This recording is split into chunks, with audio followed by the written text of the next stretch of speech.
Pasukan Inggris dan Amerika Serikat melancarkan serangan udara gabungan terhadap sasaran Houthi di Yaman. Serangan itu menghantam fasilitas produksi pesawat nirawak di ibu kota Sanaa pada Selasa 29 April 2025. Dikutip dari Tribun News, hal itu dikonfirmasi oleh Kementerian Pertahanan Inggris pada Rabu 30 April. Akibatnya serangan itu untuk menghancurkan infrastruktur militer Houthi yang memproduksi drone canggih. Tak tinggal diam, Houthi membalas dengan serangan mematikan hingga meningkatkan ketegangan di Amerika Serikat Inggris.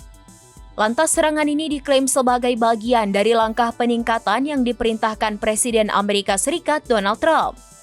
Hal itu sebagai respons atas serangan Houthi terhadap pengiriman di Laut Merah. Dilaporkan serangan dilakukan pada pagi hari untuk meminimalkan kemungkinan korban sipil di Yaman. Selain itu, serangan ini diklaim bagian dari serangkaian operasi gabungan antara Inggris dan Amerika Serikat di Yaman. Analis intelijen Inggris mengidentifikasi bangunan yang digunakan Houthi untuk memproduksi pesawat tak berawak sebagai target utama. Sementara itu, media Houthi melaporkan bahwa serangan udara Amerika Serikat menewaskan 68 orang di pusat penahanan migran.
Download Tribun X sekarang, menghadirkan lokal menjadi Indonesia.